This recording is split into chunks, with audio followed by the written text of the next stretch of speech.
রপ্তানি আয় বাড়াতে পণ্য বহুমুখীকরণে গুরুত্ব, প্রধানমন্ত্রী বিশ্ববাজার খোঁজার তাগিদ। কমেছে সঞ্চয়পত্র বিক্রি, মূল্যস্ফীতির সাথে সঙ্গতি রেখে সুদের হার বাড়ানোর পরামর্শ। উত্তরাঞ্চলে পানি কমলেও মধ্যাঞ্চলে বন্যা পরিস্থিতি অপরিবর্তিত, দুর্ভোগে বানভাসী মানুষ। যুক্তরাষ্ট্রের নির্বাচনী প্রচারণায় গোলাগুলিতে আহত ট্রাম্প হামলাকারী সহ নিহত 2, তীব্র নিন্দা জানালেন জো বাইডেন।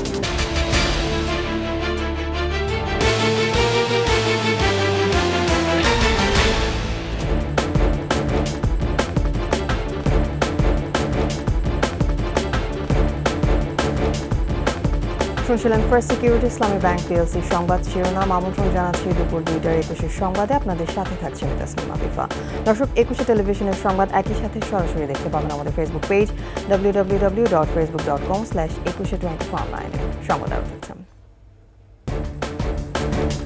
ইউরো ফাইনালে রাতে মুখোমুখি স্পেন ও ইংল্যান্ড। কোপা আমেরিকার শিরোপার লড়াইয়ে আর্জেন্টিনার প্রতিপক্ষ কলম্বিয়া।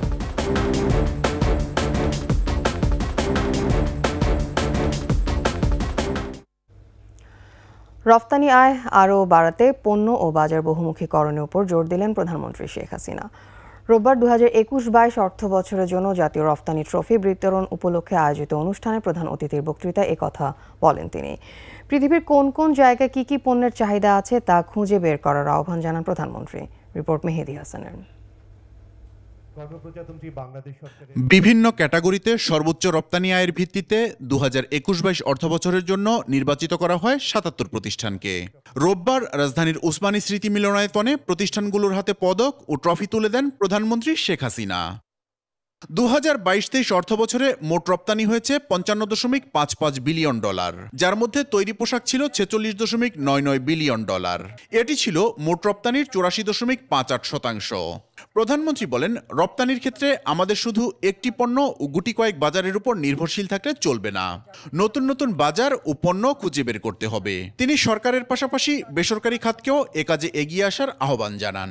কোন দেশে কোন মার্কেট আছে, কোন দেশে কি চাহিদা আছে সেটা খুঁজে বের করা, তাদের কাছ থেকে আমরা কি পণ্য সস্তা কিনতে পারি, আমরা কোন পণ্য রপ্তানি করতে পারি সেইগুলি দেখা।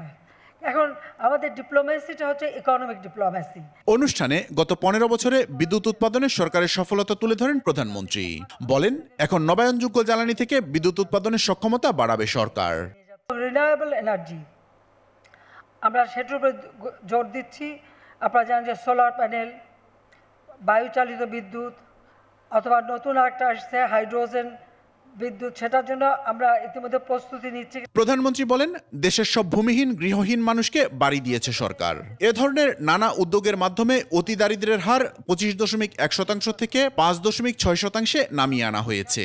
আগামীতে দেশে কোনো অতি দরিদ্র থাকবে না বলে আশা তার।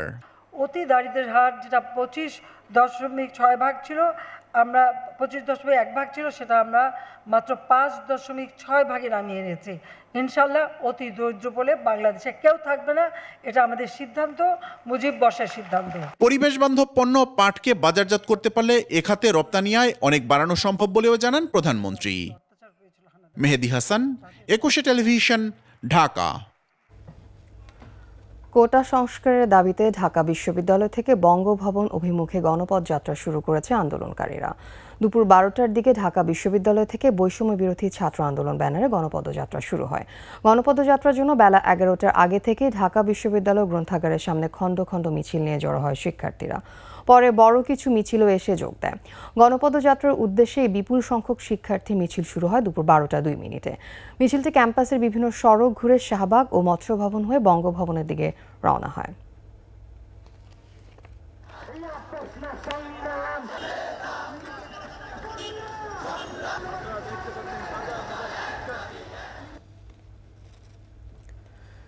সুদের হার তুলনামূলকভাবে কম হওয়ায় সঞ্চয়পত্র বিক্রি কমছে। বিক্রির চেয়ে গ্রাহকরা ভাঙাচ্ছেন বেশি, ফলে এ খাত থেকে প্রত্যাশিত ঋণ পাচ্ছে না সরকার। এমন পরিস্থিতিতে মূল্যস্ফীতির সাথে সঙ্গতি রেখে সঞ্চয়পত্রের সুদের হার বাড়ানো প্রয়োজন বলছেন অর্থনীতিবিদরা। মেহেদি হাসানের আরও একটি রিপোর্ট। সুদের চাপ কমাতে সঞ্চয়পত্রের সর্বোচ্চ মুনাফা প্রায় 11% থেকে কমিয়ে 9 থেকে 10% নামিয়ে আনা হয়েছে। পাশাপাশি 5 লাখ টাকার বেশি সঞ্চয়পত্রের ক্ষেত্রে উৎসে কর 5% থেকে বাড়িয়ে 10%, সঞ্চয়পত্র কেনার ক্ষেত্রে টিআইএন বাধ্যতামূলক এবং সঞ্চয়পত্র কেনাবেচায় সব লেনদেন ব্যাংক অ্যাকাউন্টের মাধ্যমে করার বাধ্যবাধকতা আরোপ করেছে কর্তৃপক্ষ। অন্যদিকে গেল 1 বছর ধরে মূল্যস্ফীতি 10% ছুঁই। ব্যাংকের সুদ বাজার ভিত্তিক করে দেয় কোনো ব্যাংক আমানতে 10 থেকে 13% পর্যন্ত সুদ দিচ্ছে। পাশাপাশি সরকারি ট্রেজারি বিল বন্ডেও 12 থেকে 13% পর্যন্ত সুদ মিলছে। ফলে গত অর্থবছরে সঞ্চয়পত্র থেকে 18,000 কোটি টাকা ঋণ নেওয়ার লক্ষ্যমাত্রা ধরা হলেও পরে কমিয়ে 7,310 কোটি টাকা করা হয়। তবে জাতীয় সঞ্চয় অধিদপ্তরের গেল মে মাস পর্যন্ত হিসাব বলছে সঞ্চয়পত্রের নিট বিক্রি ঋণাত্মক 17,742 কোটি টাকা। বিক্রির চেয়ে ভাঙানো হয়েছে বেশি। গ্রাহকরা বলছেন ব্যাংক ও বন্ডের সাথে সমন্বয় করে সঞ্চয়পত্রের সুদহার কিছুটা বাড়ানো দরকার। ব্যাংকে আমরা অনেক সময় সিকিউর মনে করি না, এই জন্য সঞ্চয়পত্র রাখি, কিন্তু সঞ্চয়পত্রের রেশিওটা যেটা আছে এটা রিভাইভ করা দরকার। আমাদের তো অন্য কোনো যেমন কাজের নাই, মনে করেন যে টাকা আছে আমরা এখানে আগের থেকেই রাখছি, ঠিক আছে, এটা অবশ্যই উচিত এটা রিভিউ করা। অনেক কঠিন অবস্থা, দ্রব্যমূল্যের যেই দাম, সেই হিসেবে সঞ্চয়পত্রের রেট যদি দিনের পর দিনে এভাবে কমতে থাকে তাহলে দেখা যাবে যে আজকে সঞ্চয়পত্র জমা দিলাম, একদিন আর জমা দেওয়ার সঞ্চয়পত্র থাকবে না, এটা ভেঙে খেয়ে ফেলতে হবে। চলতি অর্থবছরের বাজেটে সঞ্চয়পত্র থেকে 15,000 কোটি টাকা ঋণ নেওয়ার লক্ষ্যমাত্রা আছে সরকারের, কিন্তু সুদের হার না বাড়ালে লক্ষ্যমাত্রা পূরণ কঠিন হবে বলছেন অর্থনীতিবিদরা। এমনি তো ইনফ্লেশন আপনি একেবারে 10-এর ঘরে, সেখানে যদি আপনার ইন্টারেস্ট যদি 10-এর কম পাওয়া যায় তাহলে তো এটা মানুষ আর যাবে না, অর্থাৎ নিঃস্ব হয়ে যাবে। সেক্ষেত্রে একটি সমন্বয় করা উচিত, ব্যাংকের যে বাজারের সঙ্গে এটা সমন্বয় করা উচিত। সঞ্চয়পত্র থেকে সরকার প্রয়োজনীয় ঋণ না পেলে ব্যাংক ব্যবস্থার উপর আরও বেশি চাপ পড়বে, ঋণ প্রবাহ কমবে ব্যক্তি খাতে বিনিয়োগে, বলছেন অর্থনীতিবিদরা। মেহেদি হাসান, একুশে টেলিভিশন, ঢাকা। উত্তরাঞ্চলে নদ নদীর পানি কমলেও মধ্যাঞ্চলের সার্বিক বন্যা পরিস্থিতি অপরিবর্তিত রয়েছে। দুর্গত এলাকায় দুর্ভোগ কমেনি মানুষের, কোথাও আবার তীব্র হয়েছে নদী ভাঙন। আগামী 24 ঘন্টায় পরিস্থিতি আরও উন্নতি হতে পারে বলে আভাস দিয়েছে বন্যা পূর্বাভাস ও সতর্কীকরণ কেন্দ্র। প্রতিনিধিদের সহায়তা রিপোর্ট ডেস্কের। উত্তরের জেলা কুড়িগ্রামে নদ নদীর পানি কমতে শুরু করলেও ব্রহ্মপুত্র ও দুধকুমারের পানি এখনও বিপদসীমার উপর দিয়ে প্রবাহিত হচ্ছে। পানি থাকায় বাড়িঘরে ফিরতে পারছেন না বানভাসীরা। জেলায় 8,000 হেক্টর জমির পাট, আমন বীজতলা, মরিচ, করলা, পটল সহ বিভিন্ন সবজির আবাদ নষ্ট হয়েছে। বাড়ি তলাইছে, এখন তো পানি শুকিয়ে বের নিতে, তা তো বাড়িতে এলাও হাডুখানি পানি আছে। গরু ছাগলের সমস্যা, মানুষের খাওয়া দাওয়ার সমস্যা। সিরাজগঞ্জে 2 সপ্তাহ ধরে যমুনার পানি বিপদসীমার উপর দিয়ে প্রবাহিত হওয়ায় দুর্ভোগ বেড়েছে দুর্গত এলাকায়। সদর, কাজীপুর, বেলকুচি, চৌহালি ও শাহজাদপুরে কয়েক হাজার ঘরবাড়ি নিমজ্জিত। বন্যার পানি আমরা হাঁটা চলা করতে আমাদের গা হয়ে গেছে, খালি চুলকায়, হাঁটা চলা কষ্ট হয়, আবার স্কুলে যাওয়া কষ্ট হয়। গাইবান্ধায় নদ নদীর পানি কিছুটা কমলেও অনেক বাড়িঘর জলমগ্ন থাকায় ফিরতে পারছেন না বাসিন্দারা। কমেনি বানভাসীদের দুর্ভোগ। চোর ডাকাতের ভয়ে রাত জেগে পাহারা দিতে হয় গবাদি পশু। গরু ছাগল নিয়ে থাকাটা খুব মনে করে যে বিধি কিস্তি, ডাকাতিদের ভয় লাগে। 4-5টা গরু আছে, তার মধ্যে ফির ডাকাতের ভয় লাগে। নদী পানি চারিপাশে। টাঙ্গাইলে সব নদ নদীর পানি কমলেও যমুনা, ঝিনাই ও ধলেশ্বরীর পানি বিপদসীমার উপর দিয়ে প্রবাহিত হচ্ছে। জেলার 6 উপজেলার 47,000 মানুষ এখনও পানিবন্দী। বন্যার কারণে 72টি শিক্ষা প্রতিষ্ঠানের পাঠদান কার্যক্রম বন্ধ রয়েছে। পানিবন্দী মানুষের কাছে সরকারের ত্রাণ ইতিমধ্যে পৌঁছে দেওয়া হয়েছে। রাজবাড়ীতে পদ্মার পানি সামান্য বেড়ে দৌলতদিয়া পয়েন্টে বিপদসীমা অতিক্রম করেছে। এতে জেলার সদর, গোয়ালন্দ, কালুখালী ও পাংশা উপজেলার নিম্নাঞ্চলের নতুন এলাকা প্লাবিত হয়েছে।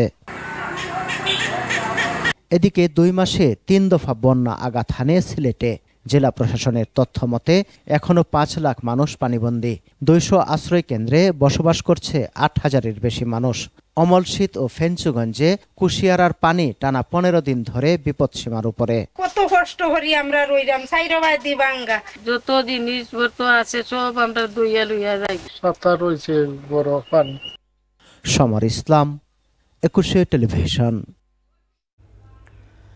যুক্তরাষ্ট্রের পেনসিলভানিয়া অঙ্গরাজ্যে নির্বাচনী প্রচারণায় গোলাগুলিতে আহত হয়েছেন ডোনাল্ড ট্রাম্প। এ সময় হামলাকারী সহ নিহত হয়েছেন 2 জন। এই ঘটনার তীব্র নিন্দা জানিয়েছেন president Joe Biden. Report Azharul ইসলামের। যুক্তরাষ্ট্রের স্থানীয় সময় শনিবার সন্ধ্যা সাবেক মার্কিন প্রেসিডেন্ট ডোনাল্ড ট্রাম্প যখন পেনসিলভেনিয়ার বাটলারের সমাবেশে নির্বাচনী বক্তব্য শুরু করেন, সে সময় একাধিক গুলির শব্দ শোনা যায়। এ সময় সিক্রেট সার্ভিস এজেন্টরা সাবেক মার্কিন প্রেসিডেন্টের ওপর ঝাঁপিয়ে পড়ে তাকে সুরক্ষিত রাখার চেষ্টা করেন। দ্রুত মঞ্চ থেকে নামিয়ে নেওয়া হয় ট্রাম্পকে। তবে ট্রাম্পের মাথা ও কান থেকে রক্ত ঝরতে দেখা যায়। এ সময় মঞ্চের কাছে অবস্থান নেন স্নাইপাররা। মঞ্চ থেকে নেমে গাড়ির দিকে যাওয়ার সময় সবাইকে অভিবাদন জানান ট্রাম্প। এ সময় তাকে বেশ ক্লান্ত লাগছিল। ঘটনার পর সিক্রেট সার্ভিসের একজন মুখপাত্র জানান, ট্রাম্প এখন নিরাপদে আছেন, পাশাপাশি তদন্তও শুরু হয়েছে। এ ঘটনার তীব্র নিন্দা জানিয়েছেন প্রেসিডেন্ট জো বাইডেন। বিবৃতিতে ট্রাম্প এবং তার পরিবারের জন্য প্রার্থনা করেন তিনি। Azharul Islam, desk report, 21 television. সংবাদে নিচ্ছি বিরতির পর যা থাকবে। ভিকারুননিসা প্রথম শ্রেণীতে 169 শিক্ষার্থী ভর্তি বাতিলের সিদ্ধান্ত আপিলে বহাল।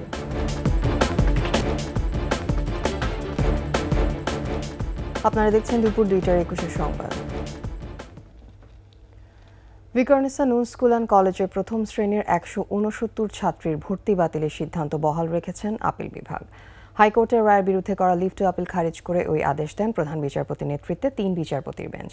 ভিকারুননিসা আইনজীবী রফিউল ইসলাম বলেন, 6 থেকে 7 বছরের ঊর্ধ্বে যেন কোনো শিক্ষার্থীকে ভর্তি করা না হয় সে নির্দেশনা দিয়েছেন আদালত। 2024 সালে ভিকারুননিসা নুন স্কুলের বিভিন্ন শাখায় প্রথম শ্রেণীতে এই 169 শিক্ষার্থীর ভর্তিতে অনিয়মের অভিযোগ তুলে 2 জন অভিভাবক স্কুল কর্তৃপক্ষ বরাবর আবেদন করেন।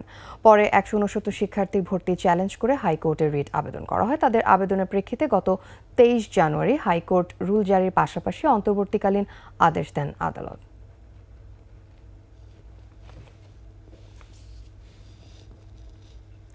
রংপুর সহ উত্তরাঞ্চলে আবারও বেড়েছে চাল সহ নিত্যপণ্যের দাম। সব ধরনের চাল কেজি প্রতি 5 থেকে 8 টাকা বেড়েছে। এছাড়া বেড়েছে ভোজ্য তেল ও মশলার দামও।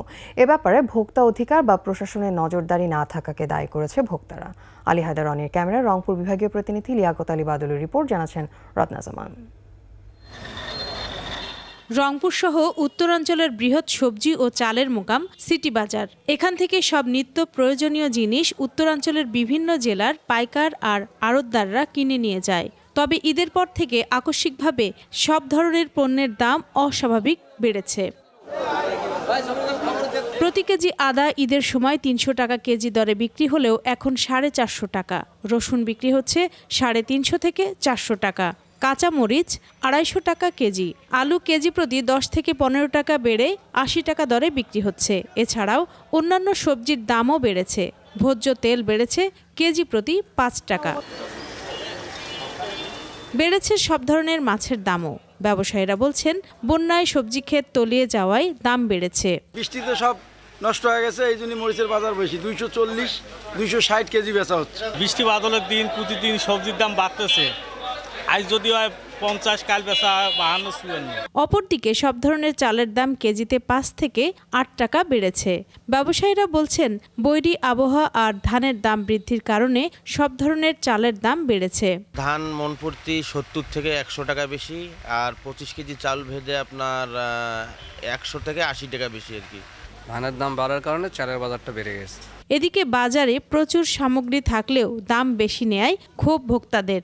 দেশি পণ্য আমাদেরকে এখন অধিক মূল্য ধরে নিতে হচ্ছে। রুই মাছ 350 টাকা কেজি, যেটা 200-250 টাকা কেজি ছিল।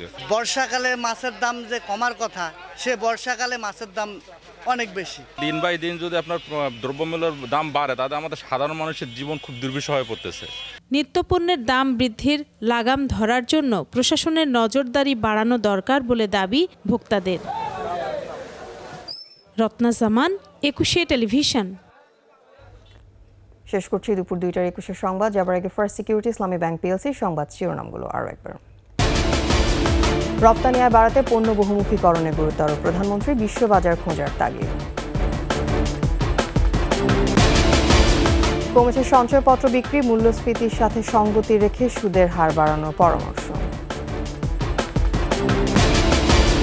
উত্তরাঞ্চলে পানি কমলেও মধ্যাঞ্চলে বন্যা পরিস্থিতি অপরিবর্তিত, দুর্ভোগে বানভাসী মানুষ। যুক্তরাষ্ট্রে নির্বাচনী প্রচারণায় গোলাগুলিতে আহত ডোনাল্ড ট্রাম্প, হামলাকারী সহ নিহত 2, তীব্র নিন্দা জানালেন জো বাইডেন।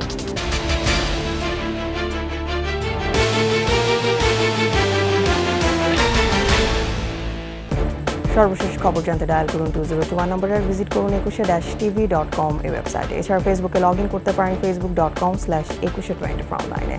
এতক্ষণ সাথে থাকার জন্য ধন্যবাদ। সন্ধ্যা 6টায় একুশে দেশের সংবাদ দেখার আমন্ত্রণ রইল। একুশের সাথে থাকুন।